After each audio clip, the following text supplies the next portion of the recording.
Hello, everybody. Welcome back to Tower Casuals, the Destiny podcast. I'm one of your hosts, Corey Deerigan. Alongside me, as always, is the space pirate himself, Josh Finney. Ugh, Corey, it's been an exhausting week. Yeah, and it's only Thursday. It's only Thursday, but it has been an exhausting week. I've been getting over being sick, and I got real tired about this time last week. Got real sick about this time last week, and the sickness has finally mostly left me, but this has been the busiest week I've had in a very long time for various reasons. Some fun, some definitely not fun. I've had to fix both of our cars in the last week. We had a family emergency come up over the weekend. Obviously the Crota race and a little game called Starfield dropped that I am fervently working my way through for a special episode on Xbox Casuals on Monday. Ooh, very special. Very special. So blowing through as much of that, but enjoying as much as I can at the same time, and it's been a challenge. So which set of advice did you take? Did you blow through the campaign and then do New Game Plus, or are you just kind of playing? So I did a lot of exploring. And I did a bunch of side questing. I did like an entire side plot. Worked my way back to the campaign. I hit a part in the campaign where I finally got super invested in the story. Yeah. Which is a few missions in, but there is a particular mission you do in the campaign. You go on a mission with the old man who's part of Constellation, Walter. Mm-hmm. You go to Neon with him. And Neon, I think, is the coolest location in the game, personally. It reminds me a lot of Cyberpunk. Mm-hmm. I really enjoy it. It really feels like what a futuristic Fallout City would feel like, in my opinion. Yeah. You go there with him, and the events that happen in the city and when you leave are outstanding. That's the moment where the main story really took off for me.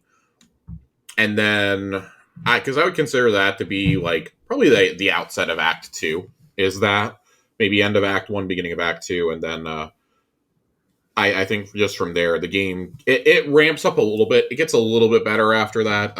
Act 2 is probably a lot of exploring, I would say. Yeah. Act 3 is all action. I love it. I think the ending to Act 2 and all of Act 3 is fascinating. Yeah. I've probably put about 26, 27 hours in the game so far. We may be higher. I may be higher than that at this point, but I have seen the credits. I have rolled credits. I have started New Game Plus. I'm not playing on my New Game Plus account though. I played a little bit, and I actually found myself going back to my original save. Huh. Interesting. I will probably so this is the most unique New Game Plus I've ever played. It actually it's not marketing bullshit. It does feel like a brand new game. For reasons I can't get into here because it's spoiler filled, I'll give some of my thoughts on Monday as to why it's so different. I would advise people not to blow through it. I would take your time, enjoy the playthrough that you're on, because it's going to be a totally unique playthrough. Because New Game Plus is going to be different for you. Yeah. It's going to be totally different. You're going to have different dialogue choices, different things can happen, etc. There's one moment in particular in the campaign that can drastically be changed. For the better or for the worse, when you do New Game Plus. That is the part that really intrigues me. Is that I can go back and change certain things. Yeah. So I might do that. I haven't quite decided. I do like in New Game Plus, they give you the option if you want to do the entire campaign over again, or if you just want to do a shortened version of it. Which is nice. It's really nice. And you understand it's because they want to get you back out there exploring. Yeah. New Game does allow you to carry over you cannot change your traits between games either. Your character is who you are in New Game Plus. Yeah. You keep the same character, you keep all your stats. You lose all your items, ships, and money though. And that's ships is interesting. Infuriating that you lose that stuff. That's part of the reason why I went back. I'm going to be completely honest. I have a small fleet of ships. I have like 6 ships. Did you make the Millennium Falcon? I did not. I'm really bad at designing ships in this game, we found out. But I did do a quest, a side quest you get from a Constellation member, Ooh. where he hires you to do R&D for his spaceship line. And you go in there and you get to control the board, essentially, which is really cool. Ooh. You have to gather data for them. And I made the most overpriced, expensive ship I possibly could with all the bells and whistles. This thing's like a fucking tank in space, Corey. Nice. I then found out I was not able to pilot it because my piloting was level 1 of 4, and you have to be 4 of 4 to fly this thing. So it had to sit there for like another 10 levels while I was leveling up my my piloting skills. You level up piloting by destroying spaceships. So I did it the honorable way and hunted down pirates for part of it, and then said fuck it and Googled a cheese and went and cheesed it in a simulator afterwards. Nice. There's been some awesome side quests. The Batman side quest is really cool. Batman side quest. There's a Batman side quest. There's a hidden side quest in the game. Not really hidden, but it's completely at random, apparently. You will kill a space pirate at some point, and if you're searching their bodies, you'll find a note on one of them at some point that'll talk about a secret lair of a guy called the Mantis, who is like this legendary bounty hunter, and it's basically fucking Batman. Interesting. Yeah, it's very cool. The Freestar Rangers quest line is really fun. I enjoyed that. There's been some other side quests that I'm just like, wow, I'm like all in on this. And like those side quests will have consequences for your larger game. I saw somebody tweeting about it today. They were sure they were going to get blasted. They were super weak. They were trying to land, but they had contraband on their ship. And the ship that stopped them to scan them let them go because it was someone they had saved in an earlier quest. Oh. And I thought that was just such a cool little addition to the game. Like I've had a moment like that also. It's a special game, man. I kind of summed it up yesterday in another Discord that I'm in and on Twitter, but it takes a little while to get going. The story it's definitely a bit of a slow burn at first. Yeah. I do not recommend blowing through it. I recommend getting to a certain point, force your way through the first like 4 or 5 missions, get the main crew assembled essentially. Yeah. And then just the game kind of opens itself up and the main quest urges you to go explore. Yeah. At that point, I would start exploring. I'd do side quests. Come back eventually to quote unquote finish Act 1. Act 2 is almost all emphasis on exploration. And the result at the end is a pretty big love letter to explorers, to the people who ask questions, to people who want to know like what's out there, like what lies beyond, like what's beyond what we can see with our own eyes. It ends up being maybe my favorite Bethesda campaign, which is really weird because it starts out so fucking slow that I was like, oh, I don't know if I'm going to like this. Yeah. Genuinely, like the first 2 or 3 hours, I was like, oh boy, this is a lot. You hit a moment real early in the game though. And I'm not going to spoil anything that's, not 15 minutes into the game, but you touch the artifact. Mm-hmm. And that was the moment that I was like, oh, yeah, I'm in on this. Yeah. I knew I was in when that happened. And then I didn't really get to play around with that like hard sci-fi part of it for quite a little while. Once you start getting into that and you start investigating the mystery of the artifacts, that's really what Constellation is ultimately. Yeah.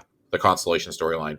It ends up being, and I know results are going to vary wildly on this. To me, it was a really beautiful sci-fi story about, like I said, about exploration, about asking the question, why, why are we here? What are we doing?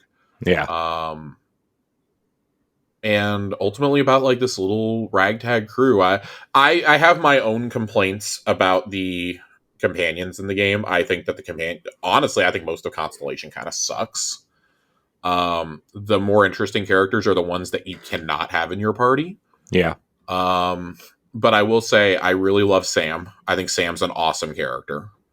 Especially as you learn about, you'll eventually learn about his family and whatnot when you get him on the crew. And if you take him along on the Freestar Rangers quest, since he used to be one, I think that adds a whole nother dynamic to those quests. Mm-hmm. Sarah, I've seen a lot of memeing about how bad Sarah is. I would urge you to keep playing with her. Her similar to Fallout 4, there's loyalty quests. Yeah. Similar to Fallout 4 and Mass Effect, there's like loyalty quests that take them from being your crew to being quote unquote friends and or lovers. And in my playthrough, I did marry Sarah. Ooh. There's only 4 romance options, and you get introduced to all 4 of them pretty quickly. Yeah. Which feels really small in the vast infiniteness of space, but I suspect DLC is gonna add a lot more. Yeah. Her quest, I think, is her follower quest, I think, is really beautiful. And hers is the only one that I did. I genuinely did not do the other ones. So I really enjoyed it. I think, your mileage will drastically vary depending on how. This is the ultimate game of you get what you put into it, though, I think. Yeah. And it's not going to be for everyone. I've seen some people say, man, I don't like it because I was expecting a AAA No Man's Sky. And I can't tell you how happy I am that this is nothing like No Man's Sky. Yeah. If it was like No Man's Sky, I wouldn't be playing it. Instead, what I think you get is Bethesda, in my opinion, Bethesda's best game since Oblivion. Ooh. And I would argue that it's the best main quest since Oblivion, maybe that they've ever done, or maybe that they've ever done. I think Oblivion is the only Oblivion, and maybe Fallout 3 can kind of stand shoulder to shoulder. The problem with Starfield is it starts out so slow that it's almost on the level of Fallout 4's ending instead. Mm-hmm. Because I actually really love Fallout 4 for the most part, just the ending is so bad. No matter which ending you chose, it's bad. And I kind of feel like with Starfield, the reverse is true. Like, when you get to the end of the Constellation storyline, it's like, wow, I actually think this is like really good sci-fi. There's a writer, I'm not going to say the writer's name. You can go find it if you want to. Who writes over at Prima, who was like, I'm like 75% of the way through this game, and I pretty much fucking hate it, was essentially what he said over the course of like 4 or 5 tweets. And basically was like chastising anyone who enjoys this or who got up in arms over this game getting a 7 out of 10. Go play better games, watch better movies, read better books. And I think that's one of the most childish reactions I've seen to this game. I do think there's a lot of childish reactions around this, maybe more than any AAA game I can ever remember. Yeah. There's a lot of... on all sides of it, it's really bad. Yeah. The fanboys are dug in, and the people who already don't like Bethesda games are like entrenched now. Yeah. And it's like, hey man, you didn't like it. That's cool. You don't have to go take a shit on everyone who is enjoying it, which, as we found out today, 6 million people have played this game already. That is an insane number, no matter how you look at it. It's like Grand Theft Auto numbers. Yeah. Like, I'm so curious to see what the sales numbers are going to be for this game and what the subscription numbers are going to be, how many hours. Phil Spencer announced last night that they had eclipsed 1 million players at one time in game. Mm-hmm. The servers were so slammed when early access started that it took like 45 minutes to get in, at least. Game Pass was going down repeatedly on Tuesday. Mm-hmm. Cloud gaming is taking like 45 to 50 minutes just to log into cloud gaming right now. Yeah. Because so many people are playing Starfield. The upgrade, the $35 Game Pass upgrade, sold so well in the UK that it charted at number 7 for last week. Jeez. Just for an early access code in a box. Yeah. Steam hit 250,000 concurrent players, which isn't a lot when you think about like Baldur's Gate, but that is pretty big for a Bethesda game on the platform. Yeah. And on top of that, that was all early access. In Steam, you'll have the option to, I'm playing it with my Game Pass sub. That was people who paid $100 or $300 for the game. Right. So no matter which way you look at it, I mean, it's got like an 88 on Metacritic. This game's a massive success. Yeah. And I think for Microsoft, it really validates why they wanted to buy the company. Todd's given some really good interviews over the last week. He's written some pretty thoughtful letters that have gone out to fans and to the people who work at Bethesda and Xbox. And yeah, the result is probably the most important and probably the best IP that Microsoft's created since Gears of War. Yeah. I already want to know what they're going to do with a sequel, and it pains me to know that I'll be in my 40s by the time I play another one of these. You might be older than that. I might be older than that. But I want to leave it with one final thought here.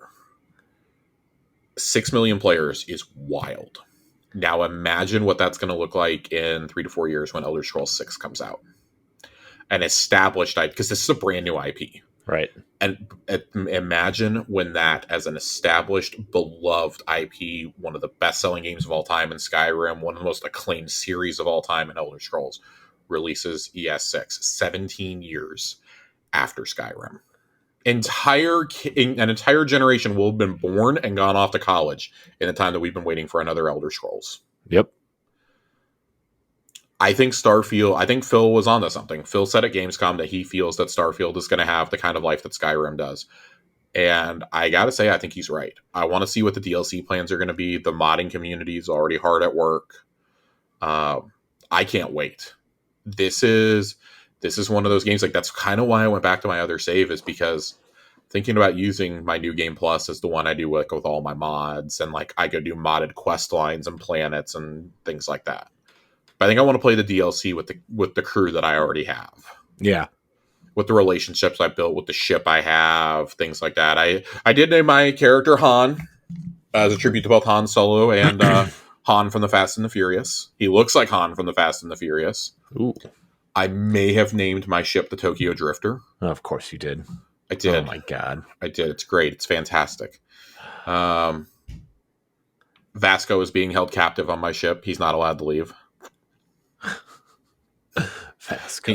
He's there to haul more loot for me around. That's the only time he's allowed to leave the ship.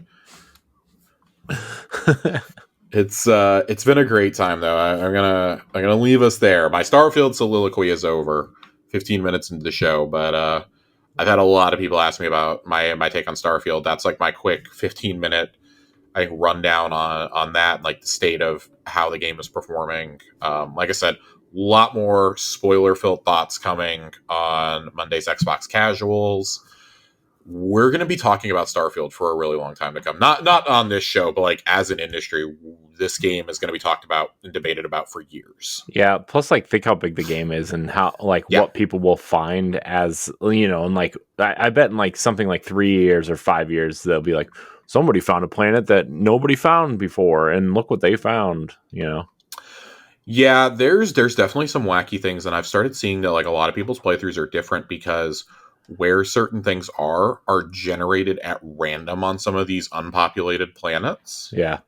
And that's really fascinating to me. Some of the clips that we've seen are hilarious. The person who stored 2,000 potatoes in the cargo hold, that's hilarious. But that shows like the physics that are at work, right? The CNBC interview, if people have missed it, with Todd Howard and Phil Spencer, or excuse me, it was on Bloomberg, with those two. There were audience questions that could be answered, and one of the ones that they got a lot apparently was why did you not optimize the game for PC? And Todd really takes a deep breath and he goes, "We did. You just need to upgrade your PC." Yeah, I saw that.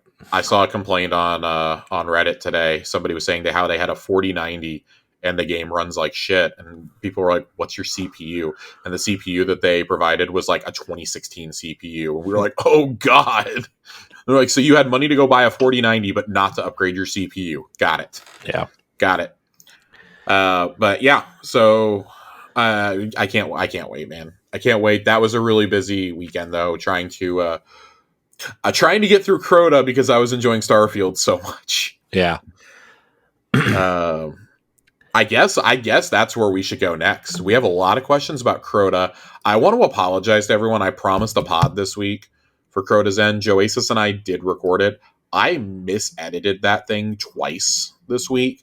And I just was like, okay, I'm going to take a break. And I closed my laptop and then kind of realized today when I opened my laptop to hop on for the show, oh shit, I never finished editing this the proper way. So that is on hold. When you hear it next week, I will still sound very sick. We recorded it on Tuesday afternoon. I was still pretty sick at the time.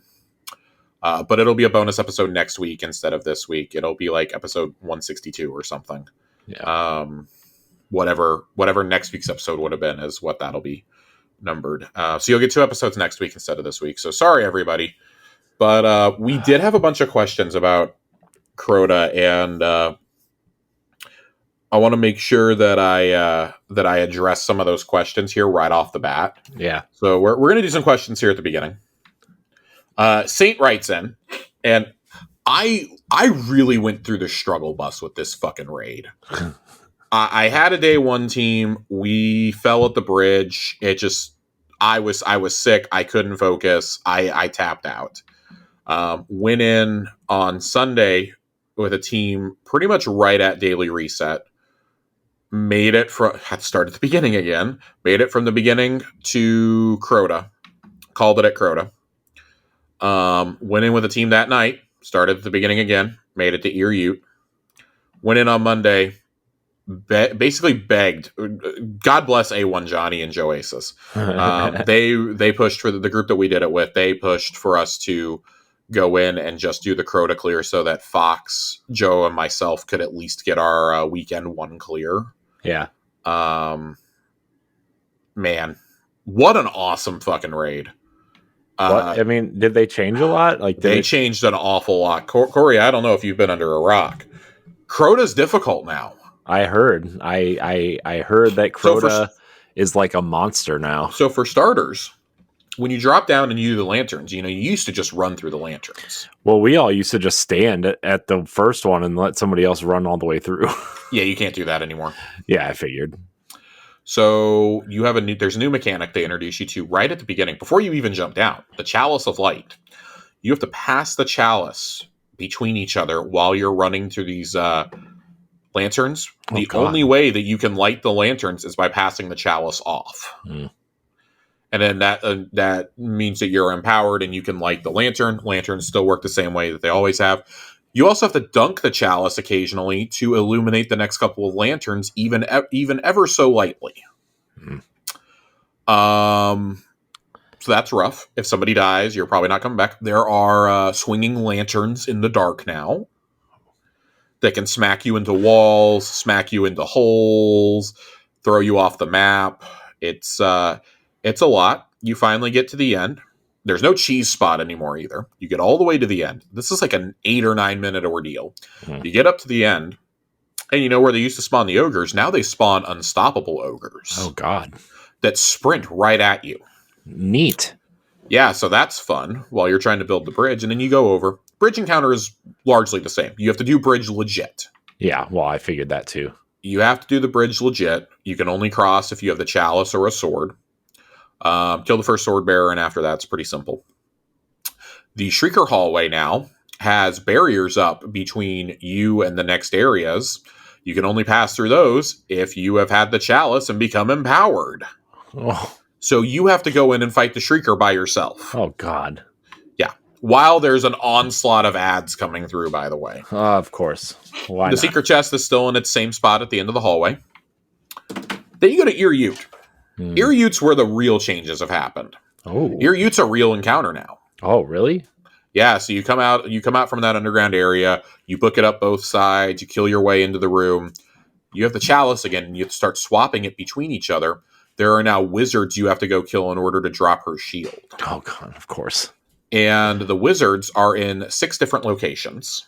6, 8 different locations? 6 to 8 different locations. The first time that you go to drop her shield, you need 3 people to become empowered and do it. The second time, it's 4. The third time, when she's enraging, all 6 people have to do it. You can only pass into the barriers to kill a wizard if you become empowered. Now, you remember how crazy the center crystal room used to get whenever Crota was summoned, right? Mm-hmm. So that happens now during the Ear Ute fight. Oh, neat. And it's a bunch of yellow bar knights and cursed thrall. Oh, God, of course. There is nowhere safe. It's terrible. There was a lot of screaming. When you finally get Ear Ute's shield down, if you time it right, you'll get about 35 seconds of DPS. You can actually pretty easily one phaser now that you're not on contest. With a div and some Thunderlords, or div and a bunch of outbreaks. Outbreak actually can one phase her with the correct supers and a div bubble. And then Big Daddy Crota comes out. And Crota, similarly, has also changed. You still have to kill the sword bearer. That still is the same. You have a chalice mechanic, though, because you can only pick up swords when you're empowered. God, of course. In Crota, you can only swap. Previously, you've been able to grab the chalice anywhere. You can only grab the chalice in the beacons of light, essentially, that are on the field.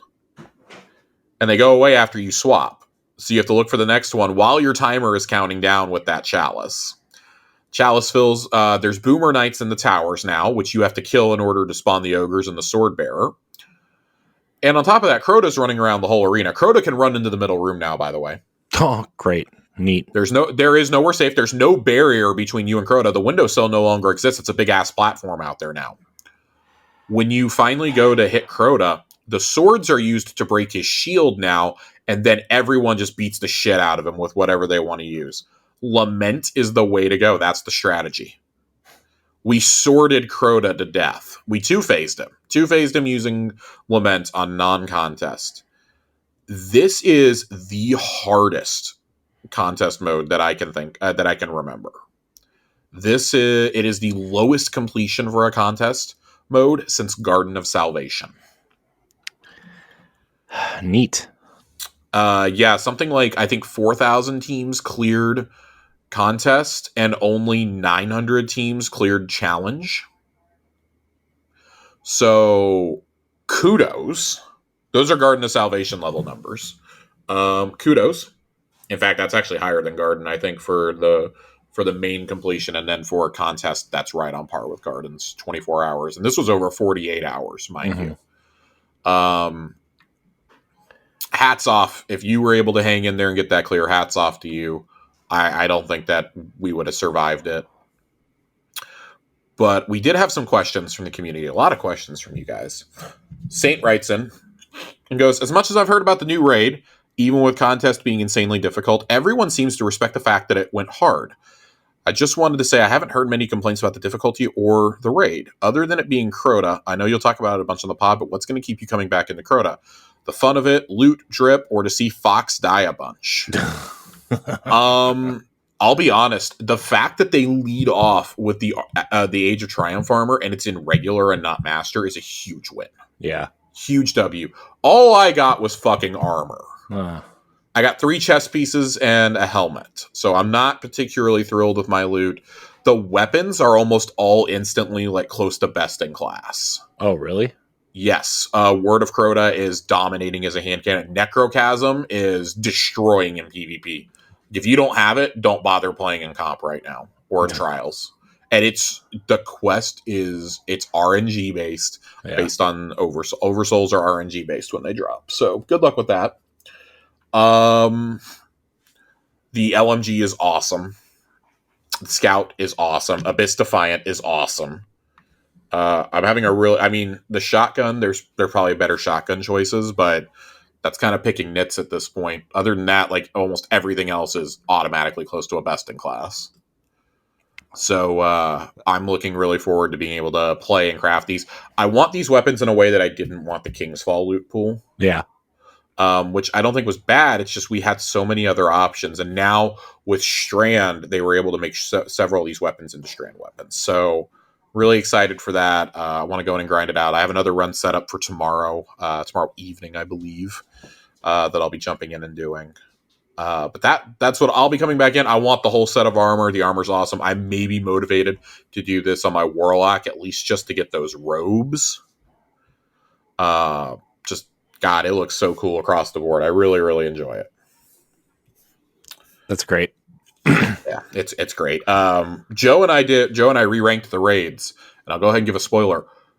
We ranked both Crota encounters. We ranked D1 Crota and we ranked D2 Crota. D1 Crota came in almost last place. Shocking. Just because of the ease of it. Yeah. It's not a real raid. D2 Crota cracked the top 5 for both of us. So it is worth noting. It did not touch the top 3, but I believe we both had it slotted at number 4. We both had it at number 4, I think. Interesting. This raid is the strongest argument yet for we need contest full time. Yeah. We need contest as a selectable challenge. Jiggly Panda writes in, goes, what are your thoughts on Crota? We just shared a bunch of those. Did either of you do it on contest? I did. It was awful. To the point, not awful, but it was very apparent to me, like, okay, this is what contest should be. If you clear it, if you clear the whole thing, you're in another tier. Yeah. You're in another tier. I'm okay with not being in that tier. I might give it the old college try one more time for the final shape, but I think my days of contesting are over. I enjoy watching the raid race an awful lot. Yeah. And especially when they do Twitch drops, I think that's a lot of fun.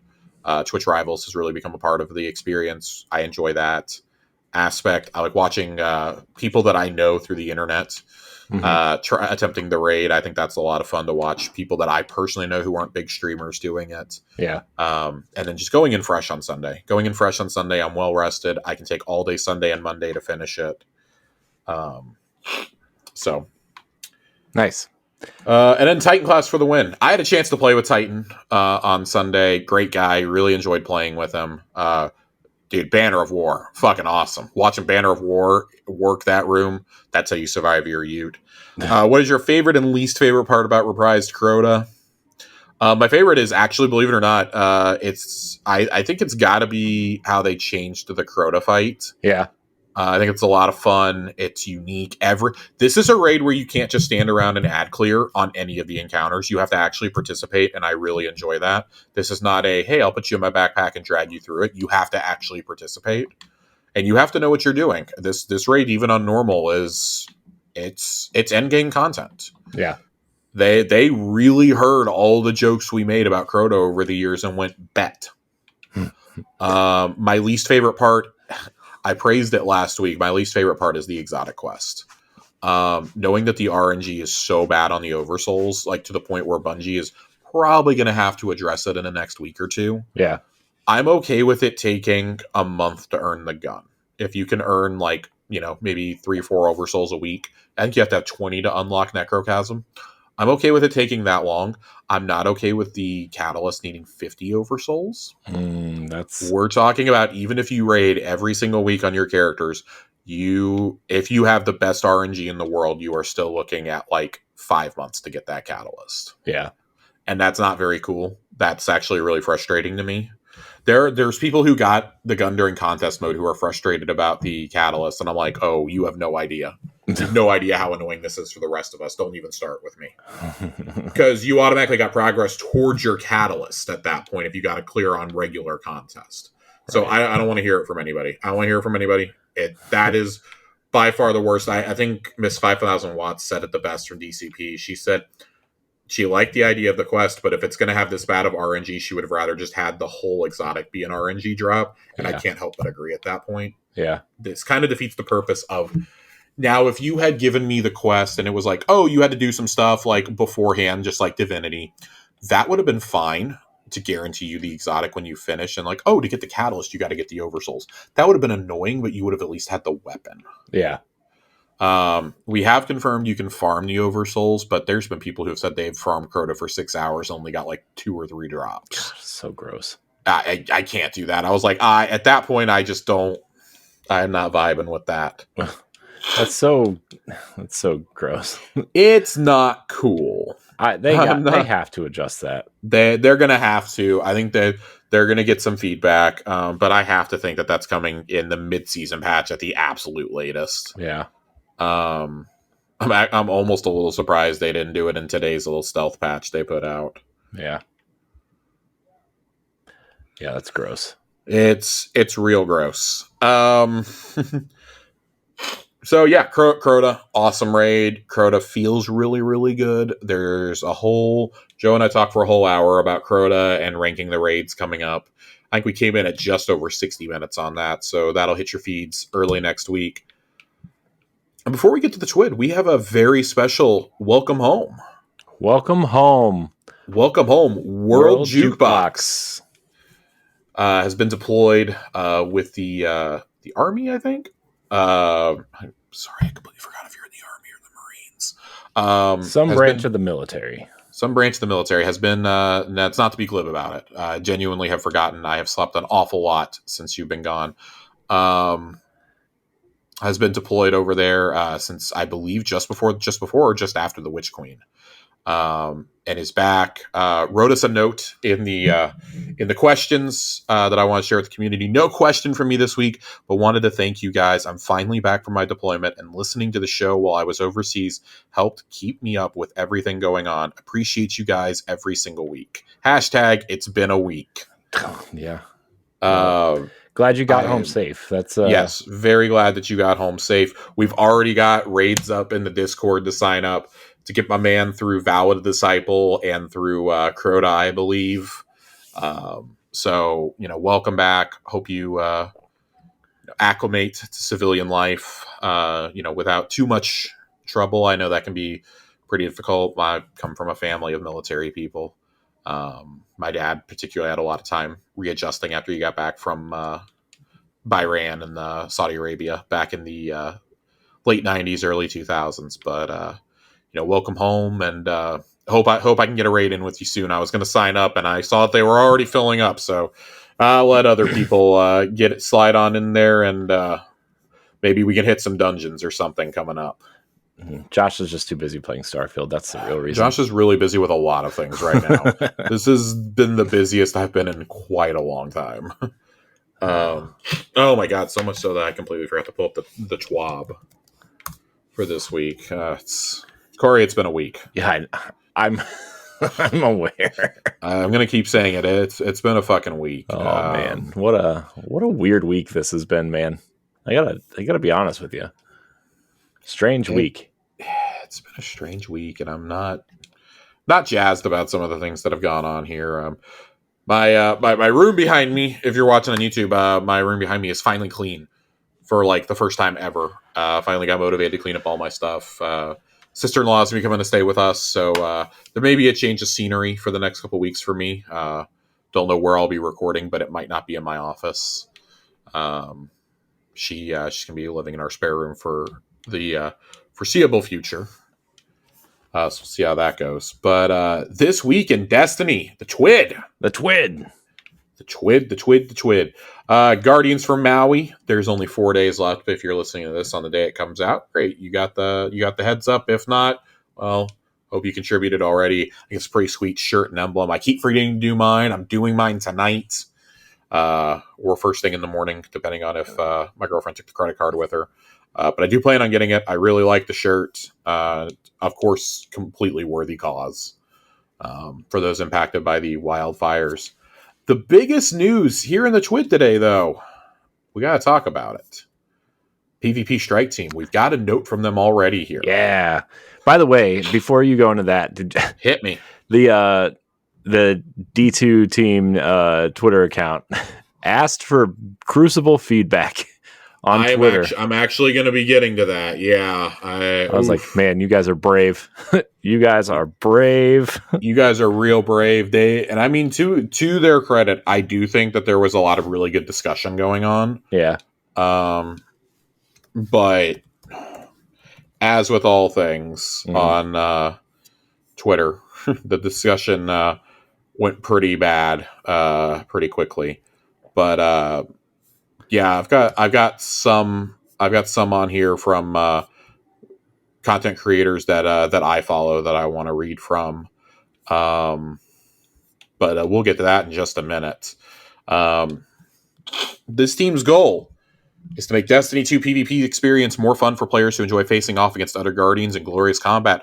Our objective is not to increase player numbers by forcing players who don't enjoy these activities to feel obligated to play them. Instead, we want to create fun experiences that entice players who have shied away from Shaxx's calling to dip their toe in. The team has a few changes coming up in the short term and are also working on long-term plans for what other improvements can be made. For example, in today's update, we added a high chance for non-adept Trials weapons to drop from any Trials match wins. Let's stop right there. Trials weapons have a high chance to drop as long as you win the match. Now, that's easier said than done. Better win. But that is great news for those of us who are so bad. We don't have to sit there and farm all the time trying to get Shaxx or get Saint rep in order to go and decide, well, do I want to spend this on armor or on weapons? Because the new armor, pretty awesome. I've got, been kind of facing that myself. Like, well, I really want armor more than anything. Like, yeah, the weapons are cool, but especially because this Trials armor looks really good. This Trials armor always looks good. So we're 4 for 4 right now on Trials armor, as far as I'm concerned.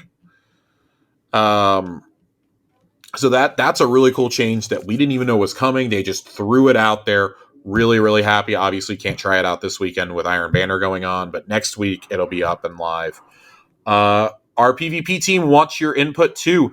We've collected a lot of feedback, collected a lot of feedback so far, and we wanted to give you all another opportunity to share your freshest ideas on how you would like to see PvP continue to improve. As a specific example of feedback that would be helpful for us, what game modes or rule sets would you be interested in seeing in the competitive playlist? We've set up collection posts on the Bungie.net forums, Reddit, and Twitter. Right now, the new Relic game mode is live in the lab for testing. Another new modifier for multiple modes, Checkmate, is starting up on September 19th. These mode tests are going to help us evaluate the success of these modes and how they might fit into other playlists. Speaking of other playlists, one thing we are currently working on is a complete restructuring of the current playlist to create clearer identities and purposes for each playlist. We're looking at everything from which modes and maps are in each playlist and matchmaking tuning to lobby balancing and rotation details. In addition to the playlists themselves, the Strike team will be focused on many of the things that touch our Crucible experience, including sandbox balance, spawn issues, rewards, and the addition of quality of life features. As we start to solidify more of our plans, we will share details along the way. So I want to kind of share a few thoughts that I was having about this earlier today when I was thinking. I know that the joking response is always nerf Jotun or nerf Antaeus wards or something like that. I totally agree, but I think it goes a lot deeper than that. Like there are some very obvious matchmaking issues. I know in Trials, one of the complaints is that duos feels like if you go in as a duo, you're losing. Yeah. You have to go in as a 3-stack or, with a duo, you're really rolling the dice there, right? And the request has been from a lot of top PvP players has been to get rid of the ability to do duos in Trials. That you have to go in as solos or you have to go in as trios, or like to just keep those teams that are, I guess maybe not necessarily eliminate duos, but like keep those who want to go in as a 3-stack in their own playlist. Yeah. And I would say I pretty strongly agree with that. I think it should be like that for comp too, for what it's worth. Yeah. I like the addition, and we have the freelance node already, right? So, or we used to. No, we don't have it. I'm getting confused with Iron Banner. There's no freelance node anymore for Trials.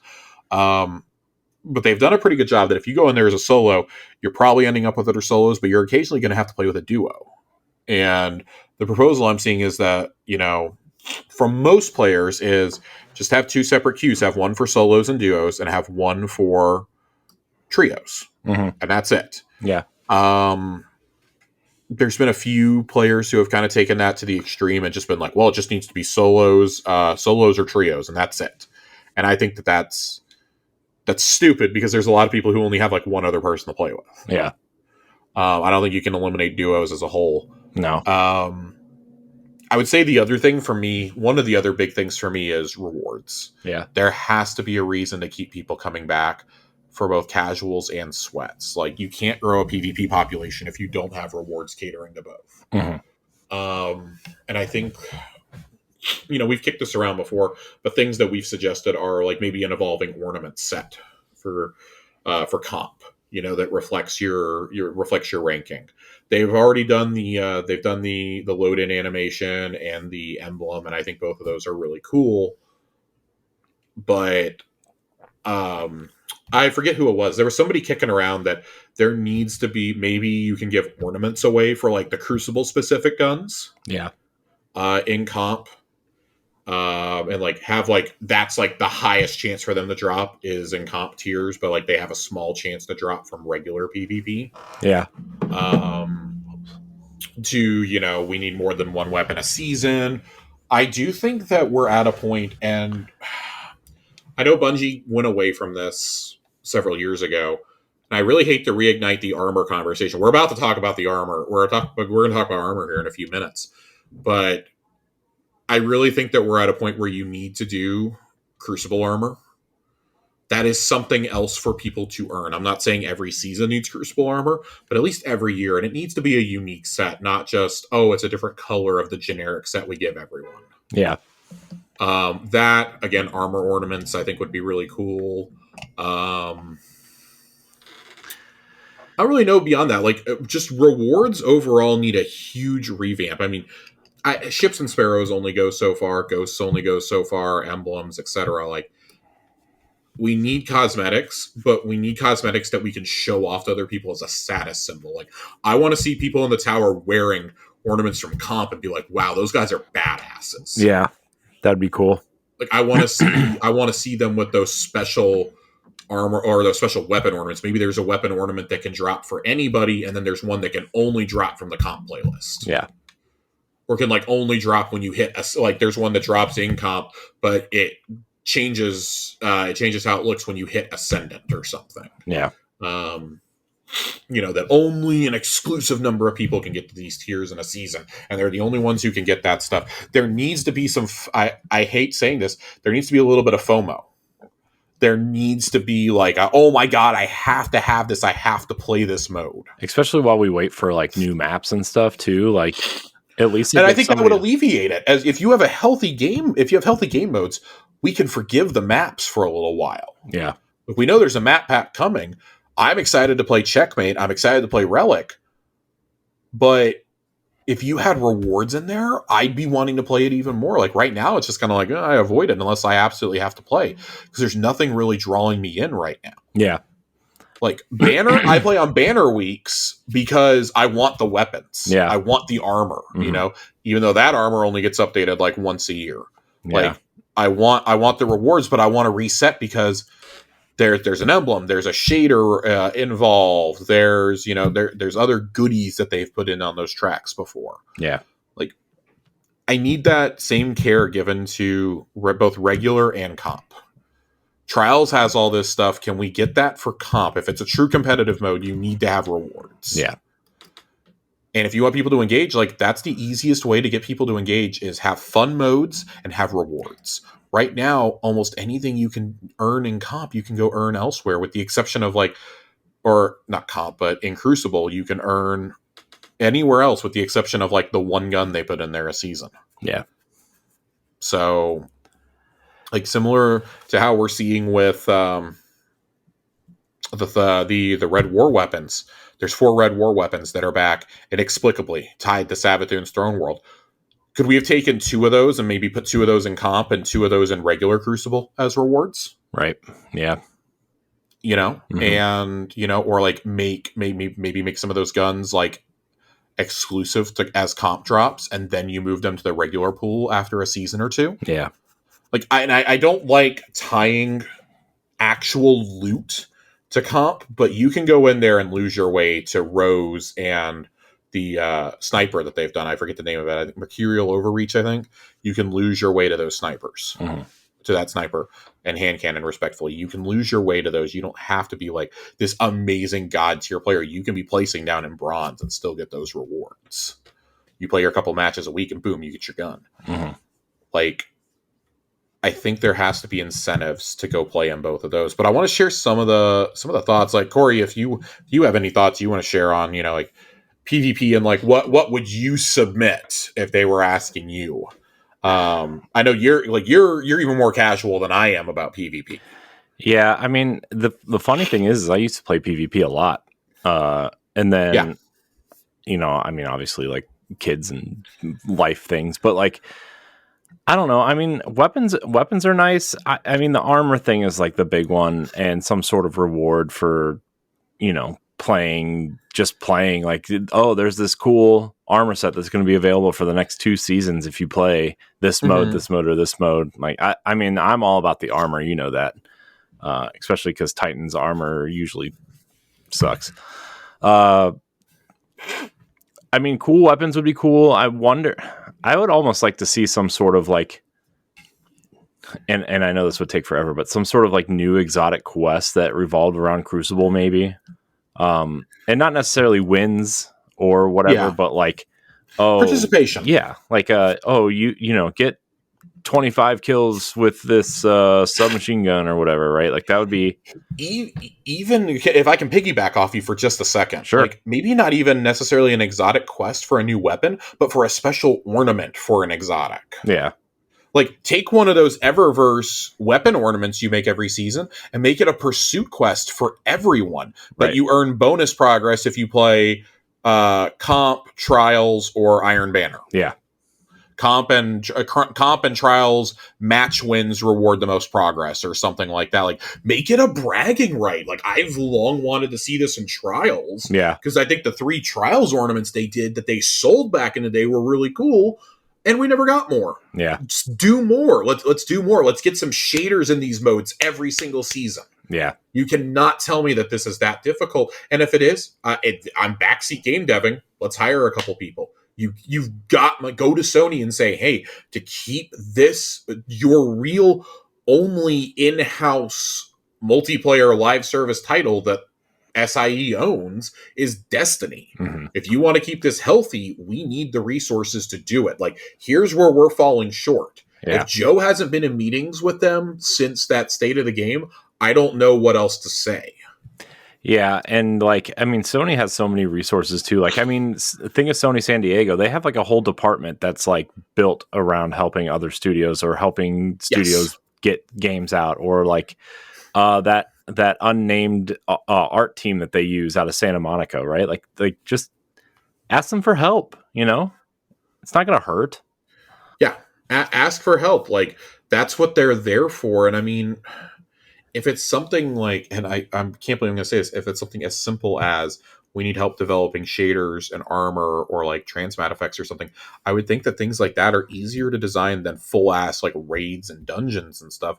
Let's get some cosmetics people in here. Like the rewards team, I really feel like you got to involve the rewards team. Like they're doing great stuff for physical goodies, and I think they're doing great stuff for goodies in game in other modes, like the exotic quest for Crota. Great idea, poorly executed. Yeah, like, you know, let's get some stuff going. Let's get those creative juices flowing. Mm-hmm. You're gonna have to sustain the game post final shape. And sometimes too, as you know, a creative, like sometimes you're too close to the source to, you know, see the forest through the trees, right? And so like use those teams that Sony uses as art, or you know, like support teams, like you were using High Moon and Raven, right? Like that would be how I would see it, at least.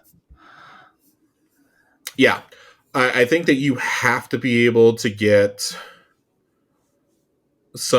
you got to be able to get some more help in there in the rewards department, mainly. Like we've talked about getting map builders in there, and I think that's a little bit easier said than done. Mm-hmm. I think you have to understand the gameplay of Destiny. You can't just like insert people. This isn't Call of Duty. Yeah, like you can't make just these generic maps and people are going to play them for only like 8 months and then forget about them, right? Yeah, this isn't Call of Duty. Clearly there's been maps in there since D1. Yeah, I mean, and that's been my whole thing. Like, I'm still playing on maps I was playing in the beta back in 2014. Like, if I have to see that goddamn Venus map again, I might actually scream. Oh, man. Or yeah. I want to read a little bit of the feedback though that we've got here. I picked out a few creators. I'm going to read from Frostbolt, Fallout Plays, who originally said he was going to do a video. He did do a live stream today, which I did not catch, but I heard was really good. Ascendant Nomad, and I think Watts had some comments that were all in reply to this. Mm-hmm. I want to read them because those are 4 people that I know actually play a lot of PvP. Yeah. And I'm interested in hearing their takes on this versus certain other individuals.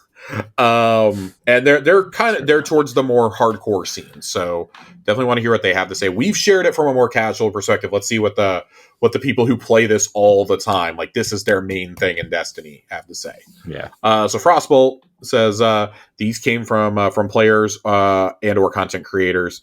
Remove duos from comp and trials. Give Iron Banner more loot hype. Iron Banner shouldn't be this soulless compared to D1 Iron Banner. And I think when he says that, I think he's referring to we need more armor refreshes. We need some armor ornaments to throw out there. Some ships, some sparrows. I think an Iron Banner transmat effect could be really cool. What if you could earn an Iron Banner emote at some point? Yeah, like what if there was like a pinnacle? Yeah, what if there was a pinnacle cosmetic you could earn? Like one time it's an emote, one time it's a finisher. Maybe it's a special ornament for an exotic. Like, let's get some pinnacle rewards going. You know, so like some season long pursuits. But even then, like, I'd even like to see these quests be long and like still be in the game so that if you missed, you can still go pick it up from the salad man. Just pay for it. Yeah. Pay some mats. You have to give up a golf ball to get this quest if you didn't pick it up during the actual season. Right. I don't know. Like there's something you could do there, I'm sure. New comp gun every season, that would be hype. I agree. I think the challenge is making something that's not as broken as Mountaintop Recluse Revoker. That was a pretty rough 3-season stretch there. Let's be honest. And on top of that, you also had Luna's Howl and Not Forgotten before then. So the whole of Forsaken was pretty rough for guns exclusive to comp. Yeah. For normies. I'm not saying that there shouldn't be stuff, but you have to keep the perks in mind. I think the redo of Rose was a good first step. Yeah. This sniper feels like a step back. Let's get back to that. I think that there's room to do these. Do kind of maybe what you've done with some of the other playlists, like the Nightfalls and the Vanguard playlist. Take some of these old pinnacles, what was the linear fusion, the Komodo, the linear fusion, right? Heavy linear fusion. Let's take that. Let's get that back in the rotation with some random rolls. Now that linears are actually good, let's take some of those and get those back in the rotation. We've taken older Crucible guns and brought them forward. Let's do it again. Let's recycle some things, but maybe have an original weapon every other season. Yeah. Kind of like this sniper. Perk refresh on all PvP vendor guns, or more than one gun per season. Agree on both of those. I think I've been pretty clear about wanting to see more weapons in the playlists to earn. Yeah. And I'd rather if you're going to do that kind of weapon refresh, I'd rather it happen here. I think that Vanguard gets plenty of love. Oh yeah, because you can earn the Vanguard weapons, you can earn the Nightfall weapons. Vanguard has plenty of love. Crucible, it's spread throughout multiple different things. It's spread throughout Iron Banner, through Trials. Trials is in a fine place loot-wise, I think. Yeah, I think so, You too. get cosmetics each year. You get armor each year. And they're not being handed out like candy. The cosmetics aren't being handed out like candy or anything. Iron Banner, you get a refresh every season. You get 2 guns every season. Why can't we get 2 guns for a mode you can play every day? Right. Do something about ability spam. Your PvP has become really similar to Overwatch. Even the team knew what the best PvP was. You said it yourselves, 30th anniversary. I have seen this request so many times. Go back to the 30th anniversary meta. I don't know if I necessarily agree, but that is probably the best it's felt in the post-Shadowkeep seasons. Mm-hmm. Really, since post Undying, that's probably the best it's felt to me. Definitely the best since Stasis came out. Yeah. That's about the best it's felt, the most balanced it's felt. A new event that shows us Destiny 2 can do what Destiny 1 did by creating Trials and Iron Banner. So a whole new PvP experience. I think that is probably something you're looking at maybe next fall at the earliest would be coming out. Yeah. Maybe that's something you start talking about post Final Shape, and you say, hey, we're working on a new experience, but it's not going to be ready for a while. And then that's something you drop with the anniversary update next year. Mm-hmm. I can agree with that. I don't know what you do. I feel like something like Relic probably would have been it. But I understand also that these are not the kind of people who want to play party modes. Yeah. Party modes are there for people like you and me. They're there for us to go and goof off, have our fun, and get our free weapons. Right. More strictness with how weapons are buffed, because some can be more potent on either mouse and keyboard or controller. Input shifts are toxic for the community and unnecessary. Let us turn our Trials armor into Artifice armor. Wholly agree. If you are going to say something is a pinnacle piece of content, I think that Master Raid armor, which I think Master Raid armor already is. I don't remember exactly. Master Raid armor, Trials armor, and Dungeon armor needs to be Artifice. And even the Dungeon armor is only Artifice on Master. Yeah. That stuff needs to be Artifice armor. Just straight up. If you're going to say that's the pinnacle of your experience, that's what it needs to be. That's about. There's a few things. The most common thing that I saw is remove airborne effectiveness. I'm not really going to be able to speak to this, so I just want to read directly what a few people have said about this. The system created more problems than it solved. I was in support of the idea at the start. Most of us were, I think. But I really don't like the way it was executed. It seems like the system is final because we haven't had any more updates. But that is the one thing, the one constant I saw is better rewards, better spawns, get rid of AE. Yeah. Amongst people. I gotta go back out. I had to go into replies on some of these, which, it's really bad. Yikes. Somebody said, we totally feel They addressed, somebody said we need more maps, and they said, well, we're already addressing that, obviously. Tom Warren of The Verge is begging them to remove airborne effectiveness as skill-based matchmaking. Where's Fallout's? I think Fallout may have just tweeted his out. I gotta actually go searching for his. If y'all will bear with me for just a moment, I thought that I saw his replies were in here.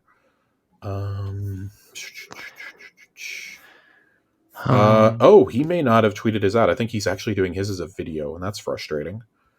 Yeah, he's using his. Okay, so we're not going to read Fallouts. Sorry, I would normally read from Fallout first, but I can't really do that. It does. Nope, that's not him. Never mind. No, I just pulled up his. Feed. Yeah. I pulled it up too to try to look, but. Watts says that she'd like to always see KDA, etc. at the end of match report, even though objective modes kills are important in order to secure those objectives, so not having it recognized at all feels bad. I agree. Skill-based matchmaking plus fire team-based matchmaking just feels bad. I'd like to see what fire team matchmaking would feel like with just outlier protection. Bubble and well in PvP needs tuning. Totally agree. Airborne effectiveness needs to be more ways to be built into or scrapped. And I feel like they've offered ways to build into it, but can't commit 100% because they know how much we hate it. Mm-hmm. I feel like that's going to be gone. Maybe not anytime soon, but I feel like by the final shape, airborne effectiveness is either totally revamped or completely gone. Yeah. And then she also said Artifice Armor in the Flawless Chest and make Iron Banner rain loot. I agree. Iron Banner is supposed to be the pinnacle for casual players to come in and play. And it doesn't feel like that. It feels like a sweat fest right now. Yeah. I don't get Iron Banner weapons dropping in Iron Banner. That's pretty unacceptable for me. Yeah. I love going through here and just seeing this account is muted. You muted this account. You muted this account. Ascendant Nomad says map voting. Not sure how map voting would go over, but I think we'd all love for the option to not play certain maps. Yeah. I agree, but at the same time, I don't know if I trust a fair amount of these Destiny 2 players. I don't want to play the same 2 maps for the rest of my life. No. Nomad writes pure connection-based matchmaking in casual modes, skill-based in comp. Can't say I disagree there. Yeah. Well and Bubble need to be tier 2 and 3 supers. I'd be okay with that. Removal of Fortress mode from Iron Banner. I'm going to disagree. I really like what Fortress does. I think that's a pretty fun Iron Banner mode. Yeah, Fortress is cool. For normies, it's fun, and I understand that people are frustrated because of Well and Bubble. Play into it to counter it if you play another class. Yeah.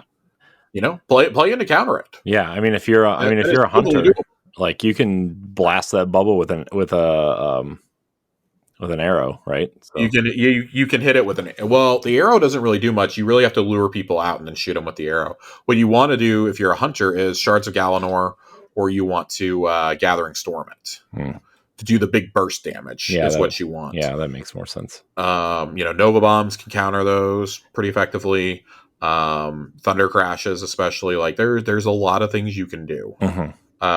So I'm not going to say remove Fortress. Fortress, I think, is actually fun for the most part. As long as it's not on Cathedral of Dusk, it's fun. Mm-hmm. Iron Banner loot needs serious inspiration. New stuff needs to be A and B tier, not D tier.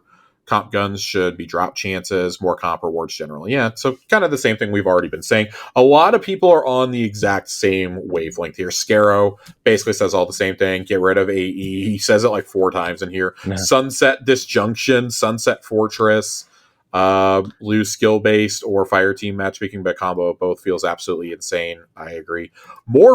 Here's where I'm surprised. More fun game types like Relic. I think there should be enough modes to where you can just do a party playlist at all times.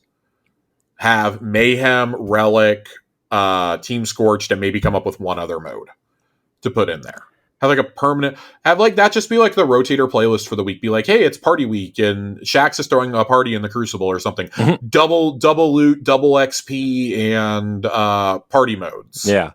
You could almost make that like a fun thing too. Like, I mean, Iron Banner is like the more serious one. You could have the more fun one once every, like once a month or 3 times a season, right? I mean, Yeah, it's not. Man, if Saint wasn't running trials, I would say Saint would be the perfect host for that. yeah. You got to give Shaxx something to do. I think that can they get Lenny James to come record new dialogue? I mean, he's done with The Walking Dead, right? I mean, that was like, we think so. I mean, I wish everybody was done with The Walking Dead. I wish Daryl Dixon was not so popular, so they'd make Boondock Saints 3, although it's way too late for that. Oh, God. I wanted Boondock Saints 3 when I was like 17. Now I go back and watch those movies and I'm like, God, I cringe so hard that I used to watch these movies all the time. Those are definitely a time and place. That was a you had to be there moment, I think. Yeah. I actually quite like some of the action in 2, but it's just so nonsensical and the scripts are so bad. They're like genuinely probably the worst written movies I've ever seen. Yeah, but it's dumb. They're dumb. It's dumb. It's fun. There was one other Young Indiana Jones though in those movies, but he's like 50. So there was one more I wanted to read from, and I want to say that Damage gave some feedback, and I can't find it. I don't think he did. Maybe I'm just thinking out of my ass. Oh, here we go. I found his reply. It was to Ascendant Nomad, but I wanted to read this. Me, a casual, I love Fortress. Defensive supers make it rough, but I greatly enjoy the fun of Cabal turrets coming in. Totally down. Would be cool to see more modes incorporate things like that, even if it's not zone control. Turrets drop in, maybe a bit more health, big score for the kills. I agree. I actually think that would be the evolution of Gambit, is you drop in something that like everyone's rushing to kill for the points. That could be really fun. Yeah. Maybe I'm just smoking a pack tonight, but I think that would be fun. A pack of what? So, I don't know. But any more thoughts on the PvP part of the TWAB tonight? I think we kind of exasperated most of the main topics here. Yeah, we covered a lot of it. My last thing though is like I want to be excited to play PvP again. I don't care if it's maps or weapons or armor. I just so. Well, I think a sign that they're listening is the new map is in rotation for Iron Banner and it's bugged. You can summon your Sparrow on it. Mm-hmm. And so people are like playing bumper cars in Iron Banner with their Sparrows. They're just ramming each other. Yeah. Or running people over, and I think that's really funny. And they said, basically, go crazy until we deploy a fix for it. Go crazy. Old Bungie would have rushed to just get rid of that, I think. Yeah. But instead, they saw something funny. I'm sure that movie of the week next week is going to be something about it, like Mario Kart and Destiny or something. Oh, but it's a lot of fun. Let's talk about this wild new ritual armor set real fast. This was supposed to be the Eververse set. It's very like Predator themed. Dude, it's very cool. I'm actually like, in terms of a Titan not having great armor a lot of the times, especially like Hive or this style of armor, this looks really cool, man. I really love cool. I love the gauntlets like that are covering your wrists. I love those. Yeah, those feel very Hunter-esque, and that's why I like them. Yeah, I mean the Titan literally has like the claw thing from Predator on its wrist. Yeah, and I mean the helmet is awesome. I like the claw boots. I have claw boots from back in the day in Crown of Sorrow, so happy to see other classes are getting them. My claw boots are from the dinosaur set. Oh yeah. I think this is really cool. I'm really happy. I didn't expect to see these until much further into the season. I expected like maybe with Festival of the Lost we would get these. Mm-hmm. Or maybe after Festival of the Lost to keep people playing. Really happy they dropped this during Iron Banner too, because I suspect that's where a lot of us will earn it at. Yeah, this is so cool, man. This is awesome. I like all 3 sets. Honestly, like it's very rare that like I like all 3 sets that come out, but these sets are awesome. I love the Hunters look too. like the bones on the hood, and like the kind of like the shotgun shell strap and stuff across the chest and around the belt. And this all looks really cool, man. Continuing on, shout out to Clan Elysium and Salta Greppo. This is what, his fourth one in a row? This is his not quite in a row, but fourth overall. Has world's first for Vault of Glass, I believe Vow of the Disciple, King's Fall, and now Crota's End. Did not earn it for Ron. So yeah, shouts to that team. I mean, four wins. That's a dynasty. That is, I mean, that's a name that's as synonymous with Destiny now. Elysium in terms of rating, it's up there with some of the D1 clans that we all remember fondly. Redeem and Math Class being two of them. Yeah. Maybe one of these days Dado will get his win. I would really love to see him get a world's first before hanging it up. Yeah. As arguably the most iconic raider that we've had.